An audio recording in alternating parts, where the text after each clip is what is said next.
On va demander à Pauline Roche, directrice commerciale Omnichannel France de PayPal, de venir nous rejoindre. Pierrick Ropeau, Powatag. Brodo. Alors oui, c'est moi qui avais les fiches de Jean-Marie en fait. Brodo. Excusez-moi Pierrick. Et puis Jean Kelaoui d'Orange. Soyez aussi le bienvenu. Voilà, Jérôme. Vous ne pouvez pas allumer. Si, c'est bon. Si.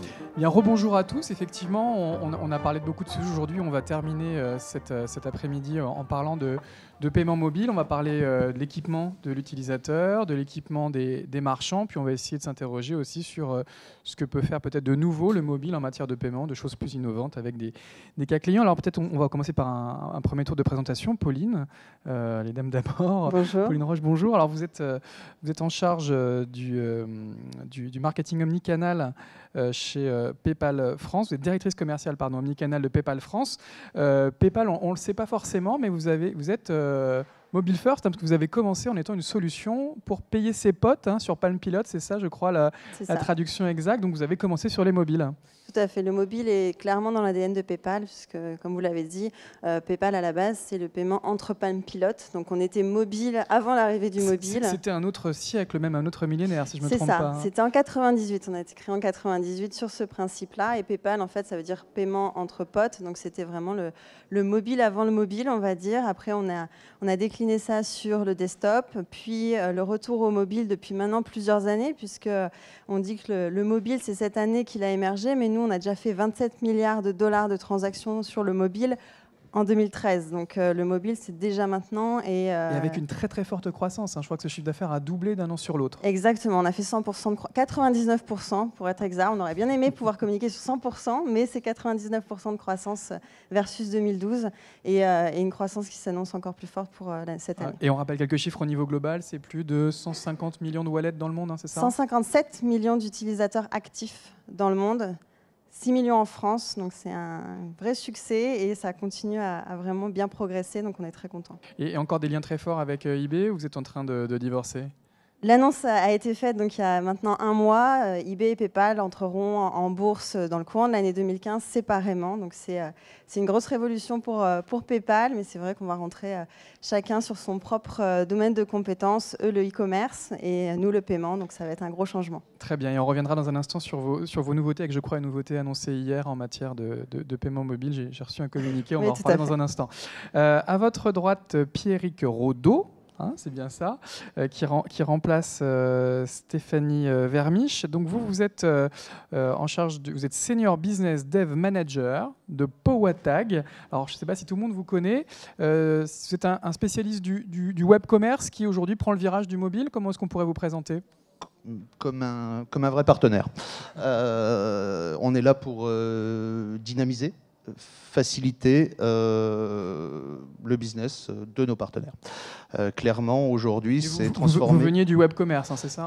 C'est ça. L'origine de la société Powa Technologies, qui a une vingtaine d'années d'expérience, c'est la création et la gestion de plateformes e-commerce à travers Powa Web, à ce jour.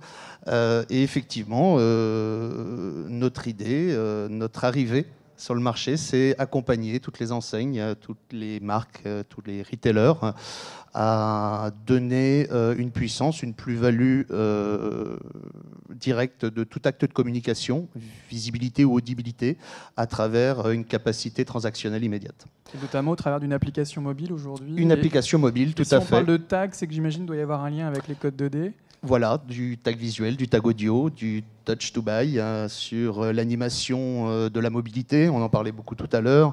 On sait que la mobilité est extrêmement dans le vent, mais extrêmement consultative à ce jour, très peu transactionnelle, puisque un acte d'achat sur mobile reste assez fastidieux.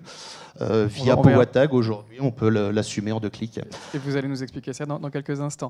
À votre droite, Jean Kelaoui, c'est bien ça. Donc vous remplacez Thierry Millet, qui est directeur du programme de paiement NFC d'Orange. Je suis désolé, je n'ai pas votre titre exact. Je suis directeur des partenariats partenariat bancaire, mais côté Orange France. D'accord. Alors, est-ce que vous nous rappelez un petit peu ce que fait Orange? Parce que oui, je crois que dans le paiement mobile, vous êtes paradoxalement plus avancé, notamment en Afrique, qu'en France. Je ne dis pas de bêtises. Sûr. Alors, juste avant d'oublier, je voulais faire un petit clin d'œil à ce que j'ai entendu tout à l'heure de Radium One, ce qui était pas mal. Il y a plus de mobile que de brosse à dents. Donc, vu que c'est un couteau suisse aujourd'hui, si on rajoutait la fonction brosse à dents, on réglerait les problèmes de mauvaise haleine donc sur les mobiles. Donc je vais peut-être une innovation des Orange Labs pour l'année prochaine. Je propose de le faire. Oui, donc effectivement, côté Orange, on est très très impliqué sur ces sujets paiement mobile et notamment en Afrique, plus qu'en Afrique, je dirais, dans les pays émergents, où pour nous c'est une réalité. Donc notre président Stéphane Richard l'a rappelé plusieurs fois dans son dernier Hello Show. On est peut-être très en retard en Europe sur le sujet. En Afrique, Axel Lemaire le disait tout à l'heure, c'est une réalité. Ça fait 5 ans en moins de 5 ans, je vais le dire, en fait, on est arrivé côté Orange. Donc je vais prendre le programme d'Orange Money, mais il y en a bien d'autres. On est arrivé à 12 millions de clients bancarisés sur 13 pays. Et aujourd'hui, on est à 500 millions d'euros de transactions par mois. Donc, ça veut dire qu'effectivement, on n'a pas ça aujourd'hui en Europe, c'est très clair. Si je le ramenais à l'échelle de l'Europe, on devrait avoir 10 fois ces volumes. Donc, on en est très très loin. Donc, on est tout mobile, full mobile là-bas. On l'a dit, je l'ai entendu tout à l'heure. Effectivement, on n'est pas passé par la case PC, desktop, etc. Nos clients sont sur les mobiles, ils font tout avec. Donc, c'est de la bancarisation. Il y avait un vrai besoin. Mais là encore, ils passent directement en fait à l'étape de la monétique directement avec leur mobile. Sur le mobile. Mais surtout, il y avait un vrai besoin, parce qu'on l'a dit, Jean-Marie, tout le monde l'a rappelé. On ne fait pas du paiement pour du paiement mobile pour du paiement. Il y avait un vrai besoin. Il y avait peu de bancarisation, on l'amène sur le mobile. Et on va en parler dans un instant. Et on rappelle également ce que vous faites en France avec, je crois, pas mal de tests NFC depuis 2-3 ans. Oui. À Caen et Nancy, je ne dis pas de bêtises. Non, alors, Nancy, effectivement. Nancy, c'est PayPal, je me trompe. C'est pas nous. Nous, c'est Caen, Strasbourg.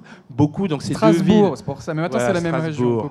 C'est la même région, deux villes très pushy qui ont participé depuis de nombreuses années au lancement du NFC. En tout cas, donc, voilà, un test à grande échelle à Caen. Des tests à Caen, à Strasbourg. Donc, on fait depuis 2010. On a commencé en 2010 à Nice. Et maintenant, on le fait sur Caen et Strasbourg aussi. Donc, des essais de paiement sans contact mobile. Donc, à la suite de la carte, on le fait avec des partenaires bancaires. Donc, j'ai mon ami Jean-Marie qui est présent. Voilà, on le fait avec 5 banques et aussi avec nos propres produits, dont ça s'appelle Orange Cash. Donc, ça, on en reparlera un petit peu après. Donc aujourd'hui, on a démocratisé le geste, voilà. Et on va revenir dans un instant dessus. Et puis donc Jean-Marie Dragon, donc rebonjour, vous avez pris la parole. Donc on rappelle que vous êtes responsable marketing France en charge de la monétique et des paiements innovants chez BNP Paribas. Et aujourd'hui, les paiements innovants, c'est principalement des paiements mobiles. Alors concrètement, vous avez 3 projets, c'est ça en parallèle. Vous avez Paylib, vous avez Kix et Mobo. Voilà. Et effectivement, on a aujourd'hui donc Paylib qui est tout à fait d'actualité puisque ça fait un peu plus d'1 an qu'on l'a lancé. On l'avait lancé en septembre 2013. Et 1 an après, on a plus de 700 marchands, dont des grands sites marchands. On a 300 000 utilisateurs. Et nous étions partis à 3. Nous sommes aujourd'hui à 5 banques dans le tour de table qui représentent à peu près 60% du marché. C'est le Crédit Agricole a abandonné Quixo au profit de votre solution. Voilà, il a réorienté Quixo et il a rejoint... C'est mieux dit comme ça. Voilà, exactement. Et donc avec le Crédit Mutuel Arkea, l'objectif, c'est ce que je disais tout à l'heure, c'est certainement de rechercher des standards et d'éviter les solutions propriétaires parce que les commerçants n'ont pas besoin de ces solutions propriétaires et les clients, nos clients particuliers, ont besoin de solutions qu'ils puissent utiliser partout. Alors, on va y revenir dans un instant, mais je voudrais poser une première question peut-être à Pauline pour inaugurer ce débat. Aujourd'hui, quelles sont les attentes concrètes des consommateurs? Est-ce qu'il y a une vraie demande pour dématérialiser sa carte bancaire et la remplacer par un smartphone? Je ne pense pas. Très clairement, en tant que consommateur, on ne se dit pas « Tiens, j'ai envie de faire disparaître ma carte bancaire. Ma carte bancaire, je suis très content de l'utiliser. » Donc, le seul moyen très clair pour pouvoir remplacer la carte bancaire, c'est d'apporter de la nouvelle valeur, des nouveaux usages. On parlait tout à l'heure, et on le dit beaucoup, la technologie ne va pas créer l'usage. Nous, on considère chez PayPal que c'est la technologie pour la technologie n'a pas de valeur, très clairement, et que c'est par de nouveaux usages, de nouvelles expériences d'achat qu'on va pouvoir remplacer la carte bancaire par du mobile et que les consommateurs vont adhérer tout simplement parce que ça va répondre à une attente. Alors concrètement, qu'est-ce que vous proposez? Et donc, il y a 3 expériences qui me viennent principalement en tête. La première, elle a notamment été citée par Uber, c'est de rendre le paiement complètement transparent dans l'expérience Uber. Beaucoup de personnes ont déjà testé, notamment dans le monde dans lequel on est mobile. Ici, je pense qu'il y a pas mal de personnes qui ont testé Uber. C'est de pouvoir profiter de l'expérience, de pouvoir réserver un taxi directement, un chauffeur privé sur son mobile, et de pouvoir rentrer dans cette voiture et de sortir sans se poser la question du paiement. Ben voilà comment le mobile devient le moyen de paiement, tout simplement parce que ça répond aux taxis qui demandent généralement du cash, qui ne prennent pas la carte, je ne sais pas ce etc. qui se passe, les taxis ont souvent des problèmes de lecteur de carte bancaire. Exactement, étonnamment. Donc ça, c'est le premier usage. Donc c'est vraiment, chez PayPal, on ne se dit pas, tiens, le consommateur, en se levant le matin, pense au paiement. Non, le consommateur, il pense à profiter de son expérience d'achat dans un magasin, dans un taxi, etc., de profiter de l'expérience et non pas de se poser la question du paiement. Donc il faut que ce soit simple. Il faut que ce soit simple. Et nous, l'objectif, c'est de le rendre même transparent. La deuxième expérience à laquelle je pense, Jean-Noël Pénichon, on en parlait tout à l'heure avec McDonald's, c'est la possibilité de précommander son repas et de pouvoir aller dans le point de vente pour récupérer son repas sans même se poser la question du paiement, puisqu'il a déjà été effectué sur le mobile. Il a notamment cité le fait que le one-click maintenant a été activé depuis maintenant une semaine à peu près sur McDonald's. Donc là, l'idée, c'est que je commande, j'ai le moyen de paiement enregistré, je ne me pose même pas la question, alors, je valide ma commande. On reviendra sur le cas client McDonald's tout à l'heure, mais vous parlez de one-click, hein, je crois que c'est une annonce qui date d'hier ou d'avant-hier. Est-ce que vous pouvez nous expliquer ce que vous avez... Alors hier, on a annoncé le one-touch. Pardon. Donc le one-click, c'est vraiment le paiement sans, on va dire, on a acheté une première fois, on a enregistré ses coordonnées bancaires dans une enseigne. Le one-touch, c'est d'avoir un mot de passe, on va dire, unique, et un identifiant unique, c'est tout simplement son empreinte. Donc PayPal travaille depuis plusieurs mois maintenant sur tout ce qui est biométrie. On a lancé en avril le paiement avec le Samsung, avec l'identification avec une empreinte digitale. Et là, c'est de pouvoir utiliser ces mêmes empreintes digitales, quel que soit le site web où je souhaite acheter ou l'expérience d'achat où PayPal est proposée, je vais pouvoir le faire directement avec mon empreinte. Donc il n'y a plus de mot de passe. Exactement, plus de problème de mot de passe, plus de problème d'identifiant. Et encore une fois, je vais du coup, quand je me lance une application, je vais me concentrer sur le produit que je veux, comment je le veux, comment il soit livré chez moi, mais absolument pas le paiement, puisque qu'on soit d'accord, je pense que le paiement, c'est la partie la plus désagréable de l'acte d'achat. Généralement, on n'a pas envie de passer aux caisses, on n'a pas envie de payer. Donc autant qu'il soit transparent et qu'on se concentre sur le bon moment plutôt. Donc en tout cas, le consommateur, il veut toujours plus de simplicité, toujours plus de fluidité dans l'acte de paiement. Pierrick, j'imagine que vous partagez aussi cette analyse. Pouvez nous dire en 2 mots ce que vous avez déployé en Angleterre, je crois? Je ne peux que partager, effectivement. En Angleterre, nous avons déployé 2 cas d'utilisation assez sympa à ce niveau-là, effectivement, qui était dans une enseigne sportive, excusez-moi, à Twickenham. Bien clairement, je regarde mon match et je commande ma bière et j'ai un coupe-fiche, je vais chercher ma bière à la mi-temps à n'importe quel moment. Donc c'est une application sur smartphone? Tout à fait. Et chez Tesco aussi, les takeaways du midi, où on fait tous la queue pendant des minutes, de très longues minutes, et bien exactement dans le même esprit, avec des supports au sol, ce qui facilitait effectivement, la transaction était faite un petit peu dans l'esprit McDonald's, et je n'ai plus qu'à retirer mon panier. Et je crois que votre application, elle prend en photo le flash code du produit, c'est ça, et Tout à fait. On se présente directement en caisse pour payer la facture. Sur un support qui était certainement un des plus adoptés par les consommateurs, qui est un QR, personnalisable d'ailleurs au demeurant, et redesigné pour une identité afin de, bien évidemment, éduquer le consommateur, puisqu'on en est tous là, on lui offre une nouvelle mœurs de consommation, clairement. Et l'idée première, effectivement, c'est ça, c'est lui donner ce point de repère qu'on va généraliser, qu'on retrouve sur tout support. Jean, également, même question. Alors, vous aviez commencé déjà à y répondre, mais qu'est-ce qu'ils attendent aujourd'hui, les consommateurs? Qu'est-ce que vous avez retenu des expérimentations à Caen, par exemple? Donc, on l'a tous dit, effectivement, c'est pas de payer pour payer, ça c'est sûr. Là, je ne vais pas dire le contraire. Non, ils veulent du service avant tout. On a peut-être oublié aussi un peu l'effet waouh. Aujourd'hui, quand effectivement, à la base on dit veut pas payer, c'est pas ça l'important. Malgré tout, quand on lui apporte des solutions innovantes sur le mobile, il y a un véritable effet waouh. Simplement, il faut y arriver. Donc tout l'enjeu et l'enrôlement, je pense, dans tous ces sujets, il n'est pas forcément dans l'acte à la fin, mais dans l'enrôlement. Donc nos clients, ce qu'ils veulent, c'est de la simplicité à l'enrôlement. Et ça, pour moi, c'est clé. De la convergence, là aussi, ça, on en a parlé. Aujourd'hui, il n'est juste pas pensable que je m'enrôle à un service et je vais payer chez certains commerçants avec cette solution. En proximité, je vais aller sur Internet, je vais utiliser une autre solution. Donc c'est ce qu'on a aujourd'hui. Mais ça, nos clients nous disent très clairement qu'ils veulent finalement avoir un mobile et ne pas voir tout ça derrière. Je paye et je n'ai pas eu à m'enrôler à 15 points. Puis ils veulent de la sécurité. On a peut-être, je ne sais pas si on en a suffisamment parlé malgré tout, mais ça c'est un point clé malgré tout. Ils nous disent tous qu'ils veulent de la sécurité.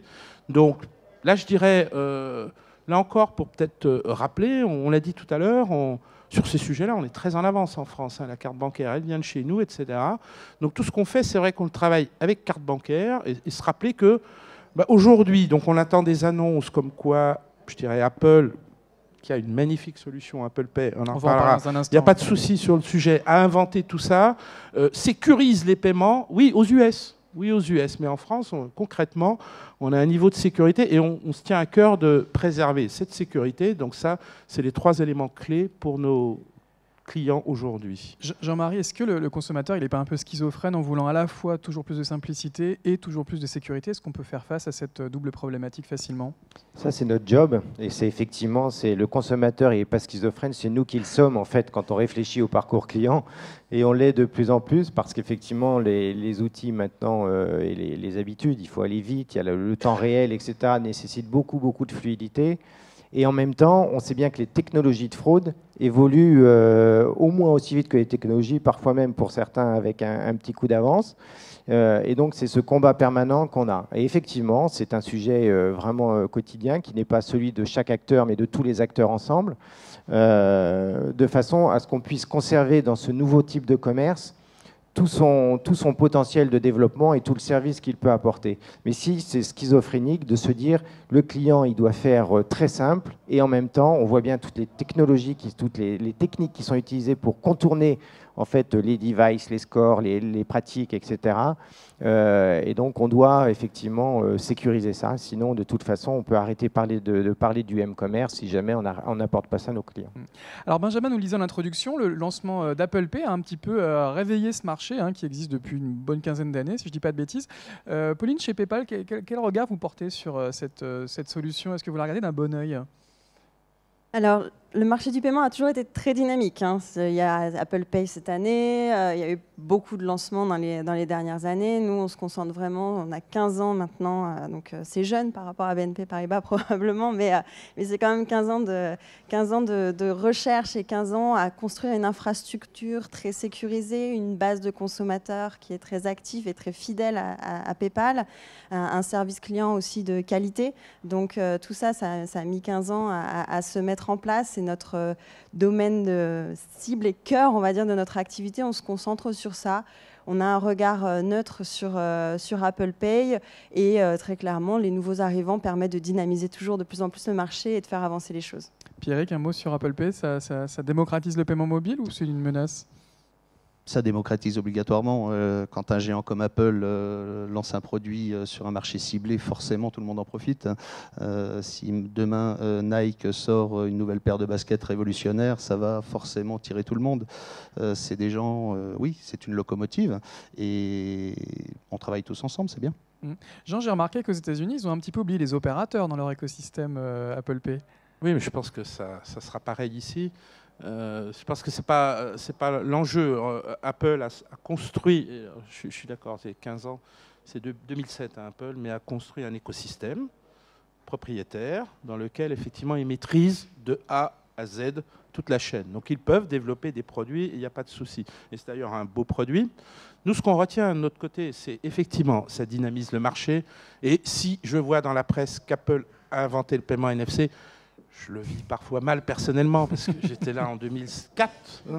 Oui, je pense que chez Nokia, ils voilà. n'aiment plus quand on dit qu'Apple a inventé le smartphone. Il n'y a pas de souci là-dessus. Voilà, c'est leur force et j'ai rien à dire. Ce que je retrouve plutôt, moi, c'est qu'ils ont finalement, et aujourd'hui on parle pas mal de paiement de proximité dans un premier temps, sur leur approche, ils ont adopté le NFC, ça le conforte, Ils ont adopté, je ne veux pas rentrer dans la technique, mais un peu de sécurité, parce qu'ils font ça dans un petit élément hardware, un secure element. Avec leur propre solution de biométrie. Voilà, aussi. c'est leur propre solution. Mais dans un secure element hardware, c'est ce que nous faisons, nous, sur la CIM, avec nos partenaires bancaires, etc. Donc finalement, ça conforte l'idée, que je disais tout à l'heure, de la sécurité et du NFC, qui pour moi, les enseignements depuis les quelques années d'expérience, c'est un geste que la carte bancaire a amené, que le mobile confirme, poser, c'est payer, pour la proximité. Voilà. Et ça, c'est une force, et finalement, il nous aide tous à démarrer. Alors Jean-Marie, donc le groupe BNP Paribas travaille sur plusieurs sujets, je le disais. Alors il y a d'une part les cartes de paiement traditionnelles en plastique sans contact, il y a la solution Paylib, et puis vous m'avez parlé aussi d'une solution qui s'appelle Kix, qui sera la solution NFC du groupe, c'est ça? Alors qui est déjà, elle a été lancée depuis plusieurs mois. C'est la deuxième génération, puisqu'on est vraiment dans l'innovation depuis le début. C'est un sujet qu'on accompagne systématiquement. On le fait avec des partenaires de type Orange. C'est vraiment avec une application carte bancaire dans la carte SIM, et qui s'appuie sur les téléphones NFC et qui utilise l'infrastructure des NFC des commerçants au même titre que celle des sans contact. Et pour l'anecdote, à chaque fois, quand on a lancé le SIM centrique, donc de manière opérationnelle et à un niveau national, on disait, vous savez, vous êtes très en avance, c'est trop tôt, etc. Peut-être. On dit, mais de toute façon, c'est une technologie qui est déjà morte, parce que regardez, il y en a déjà celle d'après qui est déjà là, donc ça ne sert à rien de le faire. Effectivement, quand on pousse le raisonnement, l'avantage, c'est que ça permet de jamais rien faire, puisqu'il y a toujours le coup d'après. Moi, quand j'ai acheté mon PC, on m'a tout de suite dit, de toute façon, tu as fait un mauvais achat, il est déjà mort. Mais enfin, je l'ai toujours aujourd'hui et il marche très bien. Donc voilà, cette fuite en avant, à un moment donné, il faut prendre des positions. C'est quelque chose qui n'est pas intuitif et on ne déferle pas sur le marché parce qu'on a décidé de le faire. C'est un marché qui évolue, il faut accompagner les comportements, il faut s'adapter à l'évolution des types de commerce, des nouveaux commerces. Il faut qu'on s'inscrive dans ces logiques-là. Et il n'y a pas de mystère, ce n'est pas derrière des slides ou derrière un bureau qu'on y arrive, c'est dans la pratique et en discutant avec les acteurs. Et c'est une solution qui sera adoptée par d'autres acteurs bancaires et également, je crois, les opérateurs. Voilà, Orange a sa solution, effectivement, d'autres banques l'ont lancée. Très bien.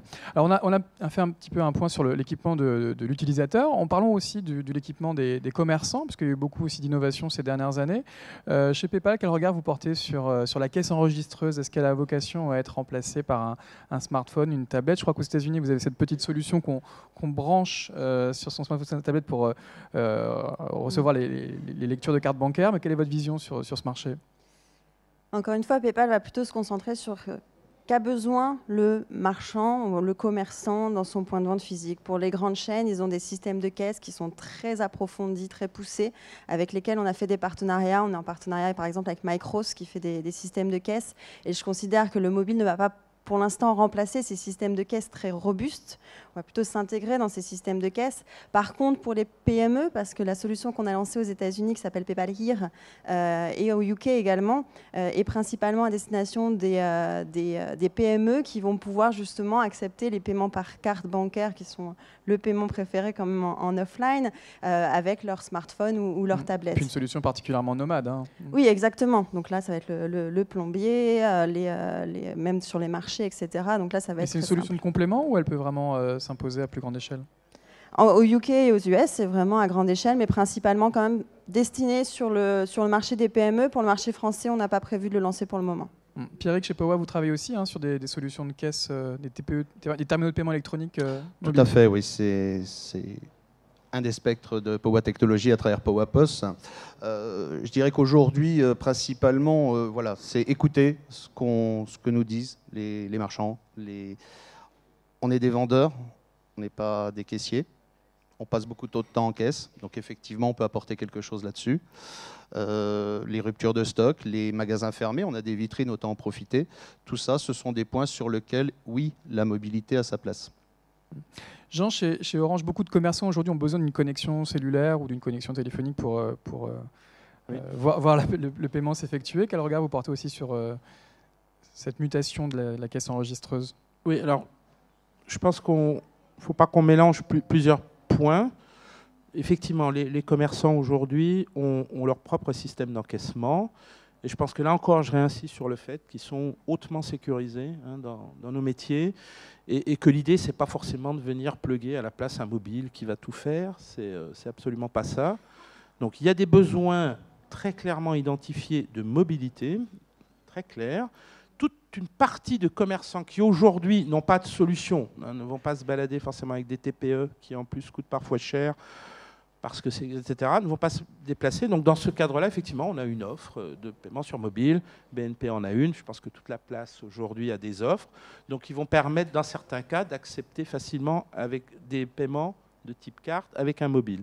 Parallèlement à ça, effectivement, le TPE et la caisse enregistreuse, enfin tout ce qu'on dit matériel intégré pour les grands, aujourd'hui sont parfaitement bien. Et nous, ce qu'on le propose, plutôt ce qu'on push aujourd'hui avec nos partenaires bancaires, c'est de passer au sans contact dans toutes ces situations. Très bien. Un mot, Jean-Marie, c'est Mobo, hein, votre solution pour les terminaux de paiement électronique aujourd'hui. Voilà, exactement. Avec un focus sur le mobile aussi. Voilà, qu'on a lancé au printemps. Alors, pour contredire un peu de temps en temps mon ami Jean, toutes les banques ne l'ont pas lancé, loin de là aujourd'hui. Donc, on était particulièrement en avance sur le sujet. Donc, c'est Mobo, c'est vraiment c'est une cible qu'on avait pour les professionnels en situation de mobilité. C'est l'adjonction, en fait, j'ai une app de caisse enregistreuse en fait sur ma tablette ou sur mon smartphone. J'y connecte un lecteur de carte par Bluetooth et j'ai un ensemble qui fait terminal de paiement. On l'avait ciblé sur les sites les professionnels en situation de mobilité. C'est quelque chose qui marche très bien avec de très bons résultats. Et ce qui est très intéressant, c'est qu'on voit des demandes maintenant de clients, de gros clients qu'on n'avait pas du tout dans notre cible d'origine, en disant mais moi j'ai une flotte de commerciaux qui sont justement en situation de mobilité, ils ont des besoins spécifiques, et donc on adapte les parcours, on y travaille avec eux, de même que on a des parcours en magasin qui peuvent tout à fait répondre, ou dits de proximité mais plutôt sédentaires, et cette solution-là permet de répondre également à ces usages-là.